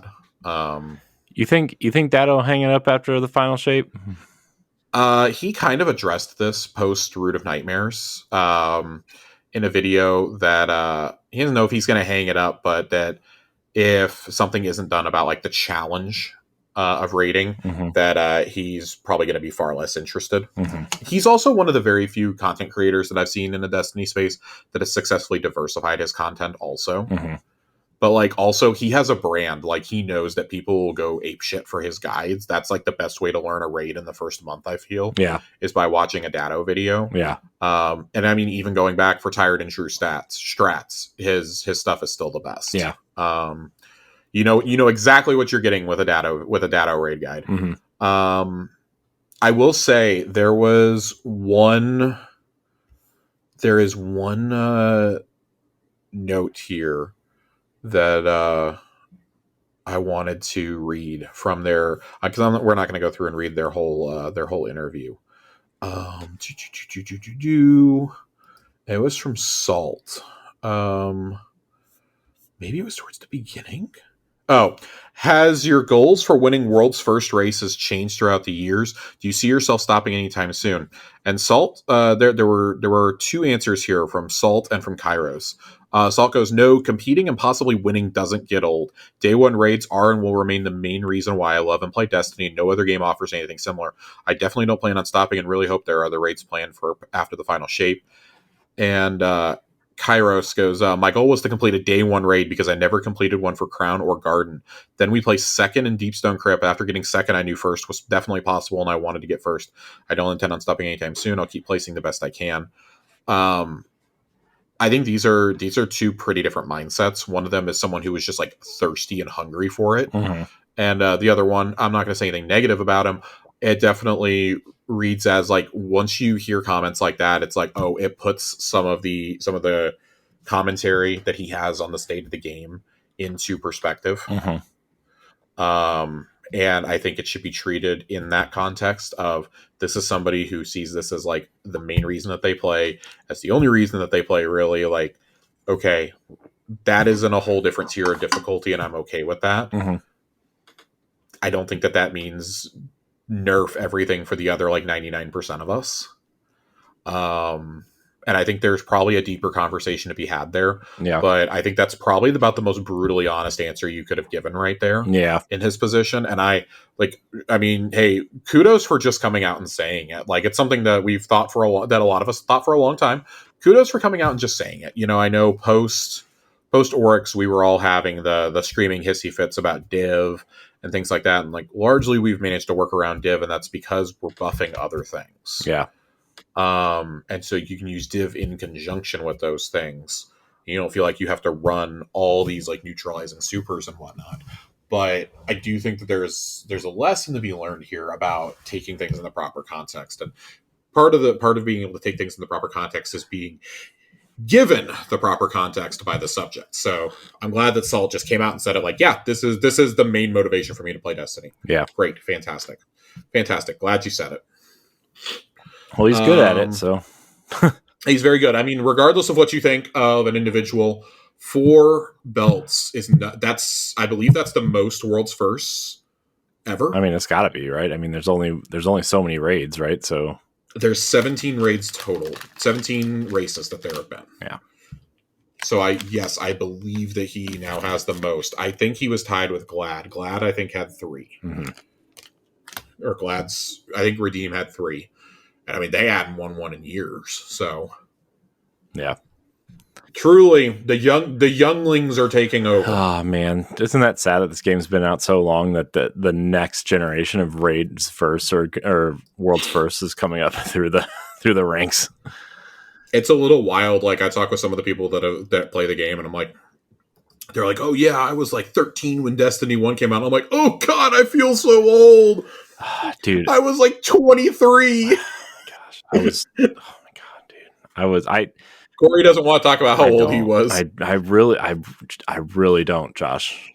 30, or I was like 20, 25, 26. I was 22. I was 22 when Destiny came out. Math is hard. 26, 27, somewhere in there. Woof. I know. Woof. I'm 36 now, man. I'm going to be 37 in November, so. Gross. Jesus Christ. Well, that's it for the TWAB for this week. Yeah. Just, man, it really was a great race, though. I really enjoyed it this time around. I think it was the right amount of difficulty. This is how you do a reprised raid. Yeah, I'm glad they changed some stuff up without, like, they had to. Yeah, I mean, I know they had to, but I mean, like, you know, I'm glad the encounters are still there, but they messed with them enough to make it feel challenging and new. But people, like, it was still kind of familiar, you know? I like that. Yeah, it was still kind of familiar, but I mean, it might as well have been a brand new raid, frankly. Yeah. I really enjoy it. That was kind of my thing with King's Fall. Like, I love King's Fall, right? But, like, yep, there really wasn't any difference. I mean, there's a few things, but they weren't different enough to say, oh, the raid is totally different, you know? I would also argue that I don't think that Vault and King's Fall really needed to be changed that much. I think the challenge was still there. Mm-hmm. Sufficiently the challenge was still there. Especially for maybe King's not Fall. For the world's first raid, but I think overall the challenge was still there. Yeah. But Crota, they really took it to heart and were like, okay. And I do wonder if anything changed post Root of Nightmares. If anything, if they like really went heads down over the last 6 months and were like, okay, we have to change stuff up to make Crota. I do wonder if certain mechanics in Crota or Ear Ute were added after. Mm-hmm. Like maybe the chalice needing to be used during Crota was added later. Mm-hmm. That would be a mechanic I would see. Maybe adding the Boomer Knights as the spawn triggers. Yeah, just like little things that you could probably change. I feel like things like that probably happen to make it just annoying enough on day one. Yeah, yeah. But this is why I want contests to be a permanently selectable mode. And I think, you know, going back to the original ideas that we've shared before, Joe and I talk about this a bit more on our Crota pod, but we think there should be the contest clear. If there's a challenge mode associated with it, because it's reprised, then okay, you got the challenge emblem also. Mm-hmm. And then there should be another contest emblem that you can earn anytime if you complete it after the initial period. Yeah. So, you know, there should be something to commemorate that you were the one who did it in like that 24, 48 hours, whatever it is. And then there's another one you can earn at any time for getting a contest clear. Yeah. I think that would push people to do it, or maybe like you guarantee the exotic if you finish it on contest. Yeah. And it has to be a full contest clear. It cannot be I just jumped into the boss checkpoint. No, you got to do the whole thing within that week. Yeah. Yeah. So just some ideas that I've had over the time. Yeah. Well, Corey, what do you say we head over and we answer the rest of our questions? We got a couple more. Yeah, let's answer some questions. Let's answer a couple questions, and then we're going to head to the lore corner. Lore corner. So Ziltax writes in, including a picture of Xivu Arath from the excellent Sword Logic cutscene last week. Do you think this is a figurative size comparison, or do you think Xivu is going to be this big? The Week 2 story. I'll tell you right now, this is very similar, if not the exact same sketch that we see in one of the grimoire anthologies of Xivu Arath during the destruction of Tora Bottle. Yeah. I don't know if this is figurative or not because we've never seen her. I would wager that this is probably figurative. Yeah. But I actually think it would be incredible if it wasn't. Yeah. We've seen how big Oryx and Savathûn can be. Yeah. So I do think that this is a little exaggerated, but this is the god of war. She grows from the tributes of war and from the tithes. So I feel like she's going to be massive. I feel like that has to be like a terrifying moment when we finally see her in game. Like almost horror. I mean, just think about how many hive we've killed over the last 10 years, right? Like, I feel like Xivu Arath's going to be maybe almost the size of Oryx from the raid.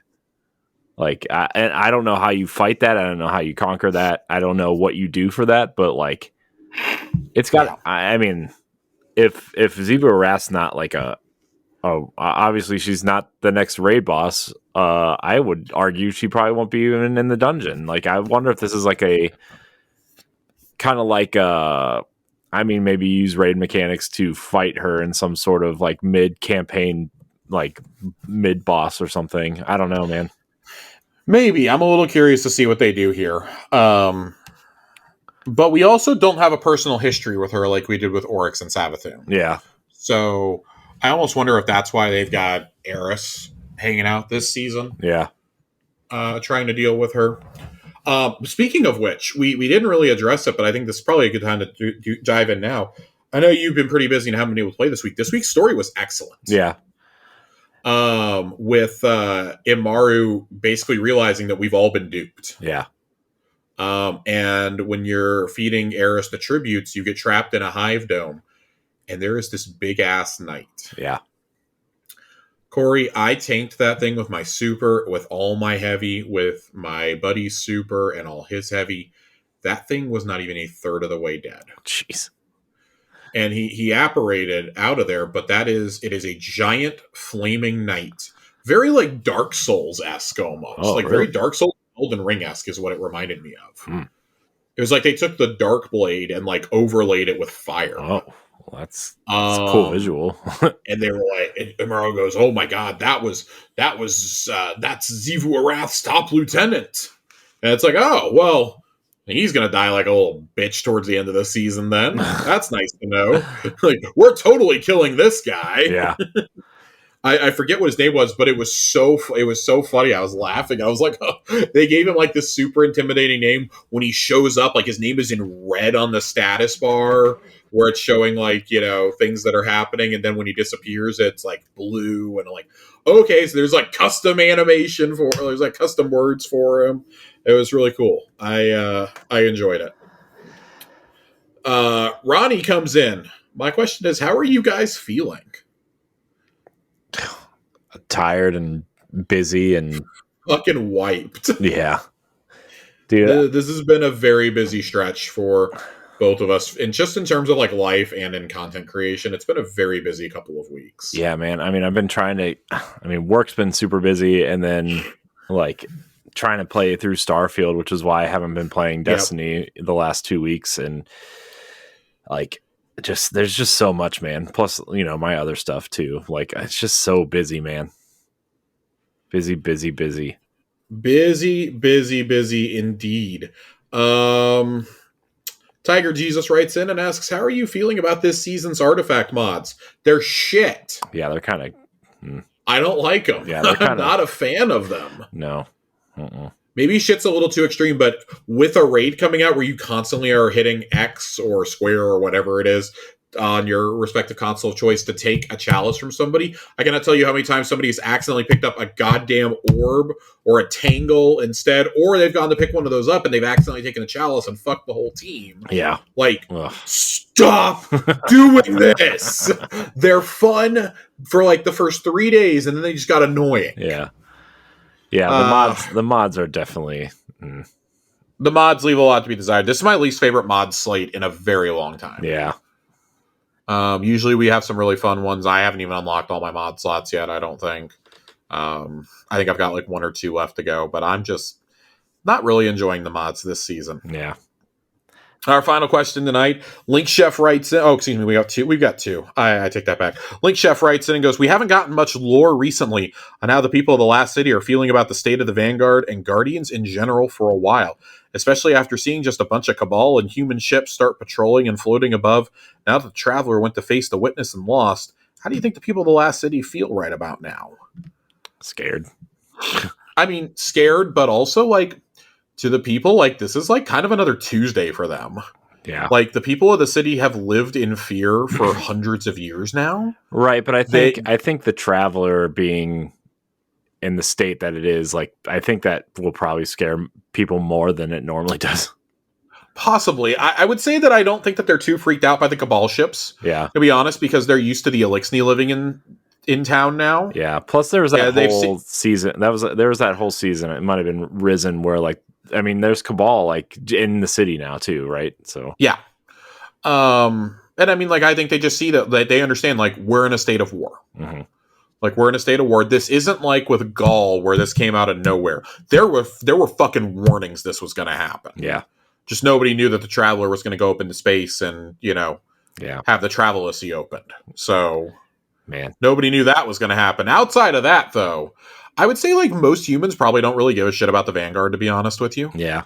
The Vanguard, yeah, they govern the Last City, but they don't really. Yeah. Because they're so preoccupied with it. That's what the consensus was supposed to do, but New Monarchy, Dead Orbit, and Future War Cult are all gone now. Yeah. So the consensus basically is no more. I imagine that they have people who speak for them to the Vanguard. Yeah. The Vanguard really is like, and I think they understand that also the Guardians are there like for protection. It's basically like a miniature army. But these are people who have had to live through Six Fronts. They've heard the stories of Six Fronts, of Twilight Gap, of the Dark Ages. They saw the Red War happen. I mean, you have to remember the city was destroyed basically by Gaul. And I think if anything, that's the mixed feelings they got is they're thinking like, hey, yo, like 3 years ago, these space rhinos came in and like killed Aunt Jemima down the road, like they took over the ramen shop. They destroyed my favorite tower disco joint. Like they've done some pretty bad shit. They don't know about half the threats that we've stopped to the city either. I'd wager that they don't know about Insurrection Prime or about the heist on the old tower. Yeah. Like, there are so many things that they just don't know about that, like, literally, I think they just see new ships and they're like, well, must be a Tuesday, and just went on with their lives. Want to get some ramen? Basically, might as well. Can't take it with us, right? Yeah. I think at that point, I would just stop asking questions. Yeah. I'm sure we're going to get some lore at the beginning of next season dealing with this. Yeah. All right. Sure. It really feels like, especially with the next Grimoire anthology being about partners in the light, I really feel like that's coming. Just a little bit more lore. We'll see. Yeah. But also I think like most humans are pretty like, they don't really know what the nature of the Traveler is. Yeah. Most of that knowledge was lost after the collapse. Like they know the stories that are told. But as the speaker says, at the beginning of Destiny 1, the darkness is thought of as a story to frighten children. Yeah. And he tells us, but it's coming back. And not even the speaker could have guessed what we would go through eventually. Yeah. So, like, side tangent, I really hope that, like, they find a way to bring Bill Nighy back for the final shape for, like, a narration. Yeah. But at the same time, also, we've probably moved past that, and I'd really, I really feel that, like, if he was still here, Lance would have given the final, like, words of the expansion. Yeah. I think that would be cool if they did that. Like, even to open up the expansion, right? Yeah. He would like give like almost like a overview of the story so far, and like in like some sort of like vague inspirational way, right? Like, we've fought in gods, we've whatever, I think that would be really cool. Since it seems like we're really going to be dealing with like the nature of Ghost, especially going into the final shape, Ghost narrates the entire trailer for God's sake. Yeah. And, Ghost kind of, I think, knows in the back of their mind, like, they're part of the reason, our Ghost specifically is part of the reason that things keep happening. They were possessed in the moon when we went to the pyramids. Yeah. That's how the Witness first spoke to us. They were possessed inside the pyramid, I believe in the pyramid at the end of Beyond Light. Yeah. they were taken control of and flown up to the Veil, and we were unwilling to shoot them and do what was necessary. We could have saved the entire galaxy, but we didn't because we didn't want to shoot our friend. Yeah. And I really feel like the bond between the Guardian and Ghost is going to be like the main emotional crux of the final shape of the actual expansion, not what comes after, just of the expansion. Mm-hmm. Because Ghost says in the trailer, like, I didn't know, I had no idea what would happen when I first picked you. Mm-hmm. We know that ghosts don't have predestined Guardians to go res. They raise someone that they feel is right. Yeah. Do you think something's going to happen to Ghost? I would put money on it. I would put money on something happening to Ghost in the final shape. We talk about sacrifice, and we've talked about like who do we think we're going to lose. I think Ghost is an underrated answer because people just assume, well, we have a Ghost shell, like Ghost can't die. Like, well, you can still have a Ghost as like part of your equipment. Like Ghost canonically could die. Yeah. And I think that would be like the emotional stake through the heart. Yeah. If Ghost were to die, as annoying as Ghost may be at times, like Ghost has been there for all the big moments. Yeah. And outside of Beyond Light, Ghost has been pretty okay. Yeah. I wonder if like Ghost sacrifices themselves for like to save the Guardian so the Guardian can do something, and then like the Traveler will bring it back to life or something. What if that's how the Darkness Zone for the final mission activates, is Ghost to sacrifice themselves so you have to fight without him? Yeah.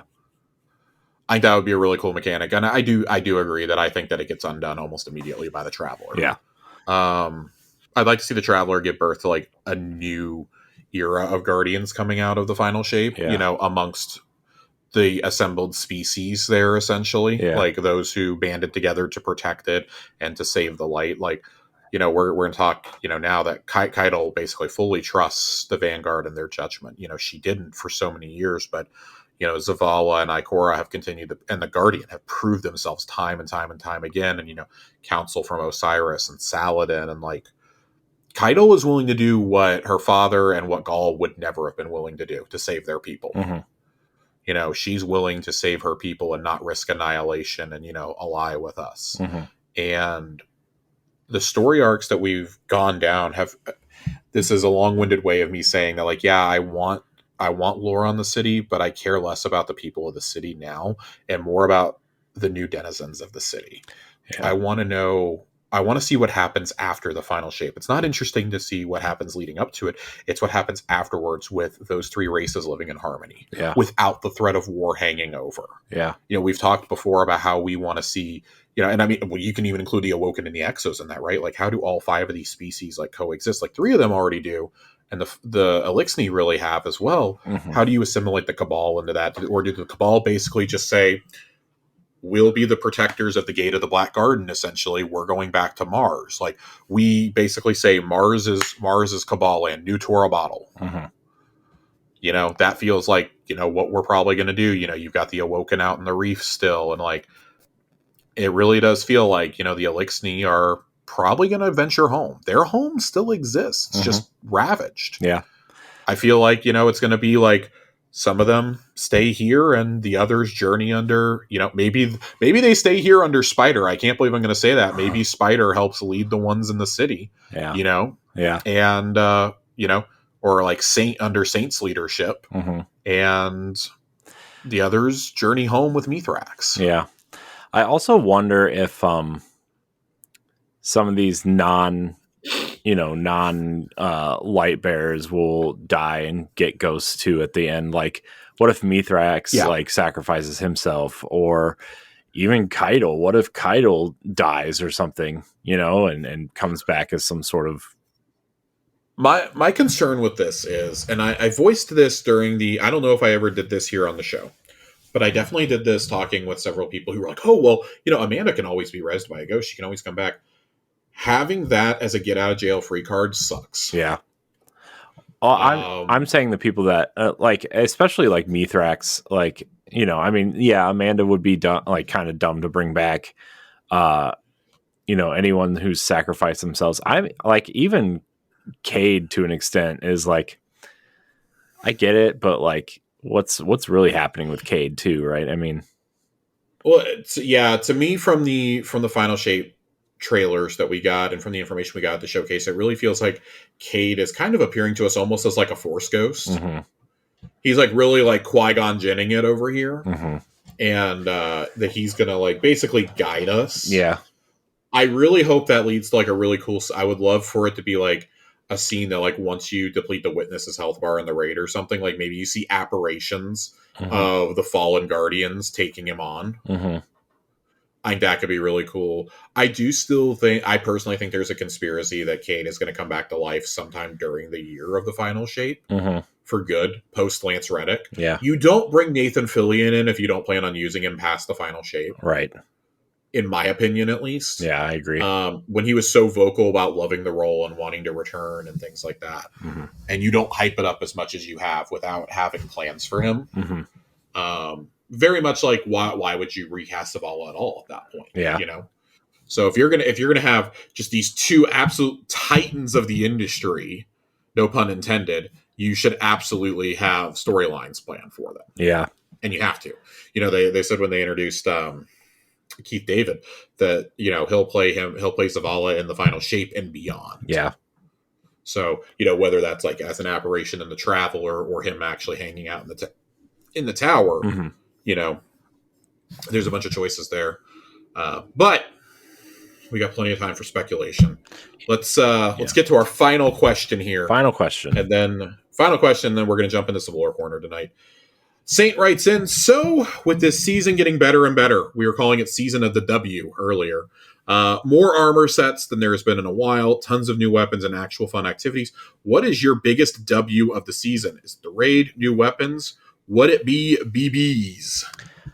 I mean, for me, I think the story is really cool, and I like sometimes like the story can be cool, but like the activities can be like really, you know, jarring, or you know, some of them aren't the best, right? But the story's great. I actually really like going through the story missions and, you know, doing the ritual stuff, and I actually am really enjoying that part of it. Yeah, I think the story is excellent this season. It opened in such a crazy fashion, watching Eris like grotesquely transform.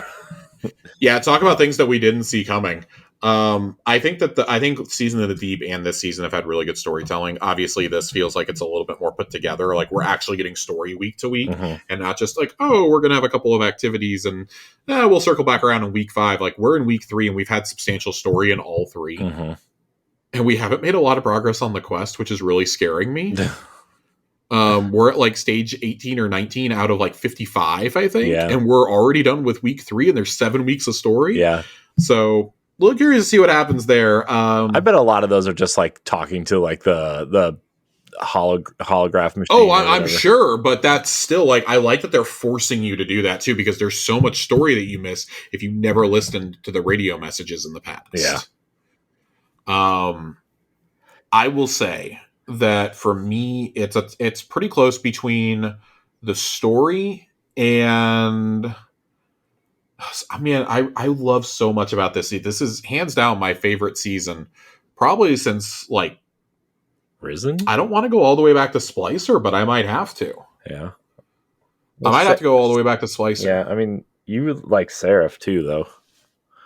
Oh man, Seraph was really fucking good. Yeah. Ooh. Yeah. Okay. Seraph was good enough that I can't skip over Seraph. This is pretty this is an A+ season as far as I'm concerned already. The weapons, I don't really love the weapons. Yeah. Outside of I think the Scout is really fun. That's the only one I've been using. Like I tried the heavy machine gun, and it just wasn't. I've heard that the LMG, if you get the right roll on it, the LMG is actually pretty good. Yeah, but I haven't gotten a good roll on it at all. You got to get a good roll. You got to get it craftable. The Fusion, I hear, is really good. I have gotten a couple rolls. I just need to play with it. I don't like hand cans. Here, that's good. I guess just like for me personally, it's not underwhelming, but I'd much rather go farm out the raid than farm out these weapons. Yeah. Oh, for sure. So for me, I got to say it's kind of a 3-way tie between the narrative, the reprise. I can't believe this. If you had asked me this question 10 days ago, I would not have, even last Thursday, I would not have said that Crota's End was going to be one of my highlights of the season. Yeah. I audibly groaned and rolled my eyes when that was the raid. I dismissed it on this very show in our reactions. Yeah. I'm so thrilled that I was wrong, though. And then, number 3, it's something that a lot of people don't like, but I really love. I love the Deck of Whispers. I think this is the coolest fucking thing. Yeah. I'm thrilled. I'm absolutely thrilled. So A+ season, man. Just like across the board, I like all 3 of them. Yeah. Yeah. All right, Corey. Let's take a quick trip to the lore corner. Let's do it. Lore corner. Because this has gone on a lot longer than I thought I was going to do tonight. Nothing major tonight. We're going to read from the Acromatis, which is one of the Hive Sparrows you can get this season. I believe you can get it out of the season pass. Ikora took a deep breath to compose herself. She had been dreading the conversation she was about to initiate. She ran through all the anticipated objections and corresponding de-escalation tactics in her mind. It was very important to keep the situation in hand at any cost. Once she had steeled herself, she nodded to her ghost, Ophicucius, who engaged the hollow projector. I actually don't know how to pronounce that. Who engaged the hollow projector. A moment later, the bust of Empress Keitel illuminated Ikora's office. Even translucent and digitized, the Empress was an imposing figure. With a steady voice and unwavering gaze, Ikora detailed the Vanguard's plan to resurrect Savathun in exchange for the knowledge on how to breach the Witness's portal. Once she finished, Ikora braced for the Empress's fury. Instead, she was met with pensive silence. When Keitel finally spoke, her tone was measured. There was a time, not so long ago, when the Witch Queen's resurrection would have seemed like betrayal. Ikora held her breath, but after working with Eris aboard the Leviathan, after speaking with Gaul, the Empress lowered and shook her tusks as a gesture of uncertainty. I must accept the ways of light and dark are beyond my reckoning. Keitel raised her tusks once more and hardened her voice. I trust Eris Morn as I would my own Mythkeeper. If the Vanguard agrees that this is the only way to stop the Witness, then so be it. My legions will not stand in your way. My thanks, Empress, Ikora replied with obvious relief. Besides, the Empress concluded, if this plan brings me one step closer to crushing Xivu Arath's skull, then it has my blessing. This is pretty important for a number of reasons. Just like as she notes with the Leviathan incident just last summer, she would have freaked out if we had told her about this. Mm-hmm. You know, I think we very easily forget it's Keitel's legions that are attacking the throne world that we have to kill in order to get in there. Mm-hmm. You know, that the whole sequence of events in Risen is kicked off because we basically just went postal on a small legion of Keitel's most loyal soldiers. Mm-hmm. And so I think it's important for us to get inside Keitel's mind, especially with how we've been talking, you know, is there a possibility for somebody else to come along as a light bearer? I know we all think that it's going to be Mithrax. Is there a possibility for Keitel? And I think that, like, here we kind of get hints that it could be, you know, she's accepted, you know, the ways of the light and dark are beyond my comprehension. She's one of the very few characters who isn't attempting to understand or control it. Whereas Gaul tried to seize it and paid the price for it, and Callus sought to manipulate it. Keitel comes with a hand of friendship, ironically. Yeah. Keitel only ever wanted to team up. Granted, she saw herself at the head of the table instead of, you know, Zavala. Yeah. But instead, you know, Saladin may serve on her war council. She's on Zavala's. Yeah. You know, she is outside of Mithrax. And I would even say they have the better fighting force. The Cabal do. The Cabal are kind of the front lines for everyone right now. Like, they have time and time again. I mean, I think back to fighting alongside her in the Lightfall final mission. Yeah. When you go to confront Callus, I think of how, like, even 2 years ago, that would have been something like before Witch Queen, we wouldn't have seen that. Mm-hmm. You know, we thought that Beyond Light was such a great time to introduce Mithrax to everybody on a large scale, and they did it in a season, and that's fine. Same with Keitel. But Keitel has continued to have relevance in both expansions in a big way. Yeah. And I think that's that's something that can't be taken for granted. And the fact that Ikora also has enough respect for her to tell her what's going on, but Ikora still knows how she can and probably will react. Mm-hmm. Ikora's not over here going around her back like she may have last year to Saladin. Yeah. Or having Zavala do it. Ikora's doing it herself. And it's a huge sign of growth, I think, for Kaido's character to trust Eris unconditionally. That is trust that really only Ikora and Mara have in her. Yeah. So add Kaido to the party. Add Kaido to the party. Add Kaido to the party. It's a maxed out party for I don't know how to describe it. Just 4 absolute units. Yeah. 4 of the most powerful characters in the Destiny saga. And there you go. If you don't like that, you just don't like Bungie storytelling.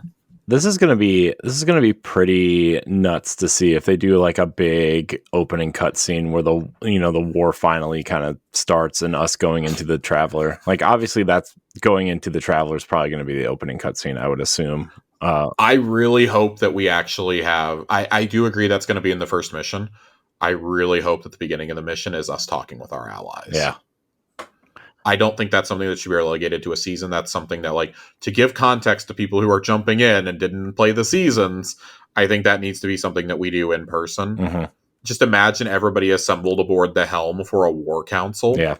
It's like you've got Zavala and Ikora, you've got Salad Man, you've got Kaido, you've got Mithrax and Ido, you've got, I don't know, Cabal legions are there in the hangar. You got you see some of the Elixni like putting on splicer gauntlets, like they're all ready to go. If Eris makes it out, maybe Eris is chilling there.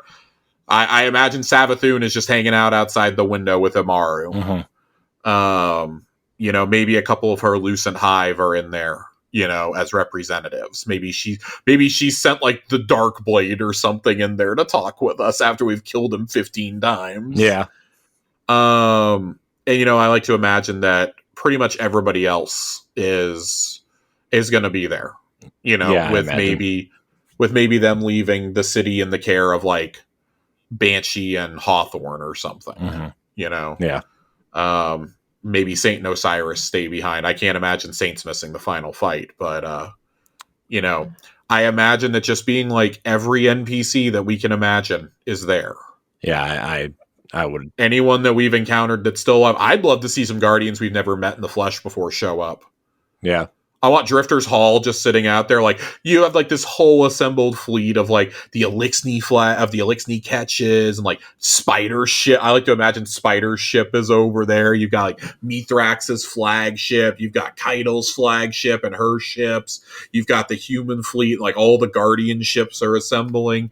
And then I just like to imagine that the fucking Hall is just coming across. He's going to take an army of fucking Taken into the Traveler. God. Good old Jermaine. Gambit finally pays off. All those moats are going. Gambit. Yeah, you banked all the moats, brother. I like to just imagine that he like detaches the Hall and drops it as like a nuclear bomb on the Witness's stronghold. Yeah. You get up there and it's like, it's all friendly Taken that are fighting with you. Yeah. Oh, God, it would be so. Imagine riding a Taken ogre into battle. That'd be crazy, man. But that would never happen because that would be a great thing. Oh. And at that point, I'd be demanding to know where my mech suit is. Corey, get me out of here. I'm playing with fan fiction in my mind. You are. I was entertained. That's why I didn't stop you. No. We got to stop this. Yeah. We got to stop this. Man, we hit almost another 2-hour show, Josh. We did. That's why when I saw the timer, I was like, oh shit, we need to go. Yeah. We need to really go. I want to thank everybody for watching and or listening to this episode of Tower Casuals. You can find new episodes every Friday on podcast services and YouTube. Josh, thank you for your time. As always, where can we find you? Twitter at Josh_Finn.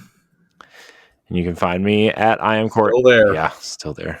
You can find me at I am Corey in HD on social media platforms, maybe. Although I've been off social media for the most part for the last couple of weeks, and it's been really nice. You can check out our Xbox podcast every other Tuesday called Xbox Casuals. We encourage you to go download it or stream it or whatever you do with it. Yeah. Thank you so much for watching and or listening. Until next time, we love you. Goodbye.